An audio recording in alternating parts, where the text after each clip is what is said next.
മുഖ്യമന്ത്രിയുടെ ഓഫീസ് പറഞ്ഞത് പോയി നേരിട്ട് സെറ്റിൽ ചെയ്യാനാണ്. ഇതെന്താ സെറ്റിൽമെൻറ്റ് ഓഫീസോ? ഇതെന്താ കച്ചേരി നടത്തുകയാണോ കോടതിക്ക് പുറത്ത്? PV അൻവറിനെ പറഞ്ഞ് സെറ്റിൽ ചെയ്യാൻ പറഞ്ഞു വിട്ടു മുഖ്യമന്ത്രിയുടെ ഓഫീസ് എന്ന് പറഞ്ഞത് വേറെ ആരുമല്ല, MR അജിത് കുമാറാണ്. മുഖ്യമന്ത്രിയുടെ ഓഫീസ് പിരിച്ചുവിടാൻ ഇതിലും വലിയ കാരണം വേണ്ട. പറഞ്ഞ് സെറ്റിൽ ചെയ്യാൻ പറഞ്ഞു വിട്ടിരിക്കുകയാണ്. വളരെ ഗുരുതരമായൊരു ആരോപണം ഉണ്ടാകുമ്പോൾ ഇങ്ങനെയാണോ പ്രിയപ്പെട്ട മുഖ്യമന്ത്രി, കേരളത്തിൻ്റെ മുഖ്യമന്ത്രി പെരുമാറേണ്ടത്? ഇതിലെല്ലാം ഇല്ലേ പറഞ്ഞ് സെറ്റിൽ ചെയ്യാൻ വിടുന്നത് ആദ്യത്തെ തവണയല്ല. ഇപ്പോൾ മുഖ്യമന്ത്രിയുടെ ഏറ്റവും വേണ്ടപ്പെട്ടയാൾ MR അജിത് കുമാറാണ്. അദ്ദേഹം RSകാരെ പോയി കണ്ടാലോ പൂരം കലക്കിയെന്ന ആരോപണം സ്വന്തം പാർട്ടി സ്വന്തം മുന്നിലെ ആളുകൾ പറഞ്ഞാലോ ഒന്നുമില്ല. മുമ്പ് ഇതുപോലെ ഒരു കക്ഷിയുണ്ടായിരുന്നു, ശിവശങ്കർ.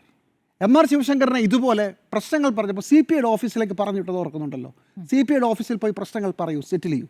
ഇങ്ങനെ ഓരോ കാലത്ത് ഓരോരുത്തരെ വിഷയം പറഞ്ഞു ഉദ്യോഗസ്ഥരെ പറഞ്ഞ് സെറ്റിൽ ചെയ്യാൻ പറഞ്ഞു വിടുക, അത് ഡീൽ ചെയ്യാൻ നോക്കുക. അവസാനം ശ്രീ ശിവശങ്കറിന് മുഖ്യമന്ത്രിയുടെ ഓഫീസിന് ചുമതല സെക്രട്ടറിക്ക് എന്ത് സംഭവിച്ചു നമുക്കറിയാമല്ലോ. ഓരോ കാലത്ത് ഓരോ ഉദ്യോഗസ്ഥരെ ഓരോരോ പ്രശ്നങ്ങൾ പറഞ്ഞു വിടാൻ സെറ്റിൽ ചെയ്യാൻ പറഞ്ഞു വിടുകയും അതാണ് ശീലം. അവസാനം സ്ഥലത്തെ കേരളത്തിലെ ഒരു ജനപ്രതിനിധി ഒരു ഗൗരവമായ ആരോപണം ഉന്നയിച്ചപ്പോൾ അത് പറഞ്ഞ് സെറ്റിൽ ചെയ്യാൻ പറഞ്ഞു വിട്ടു എന്നുള്ളതാണ് മുഖ്യമന്ത്രിയുടെ ഏറ്റവും വലിയ കുറ്റം.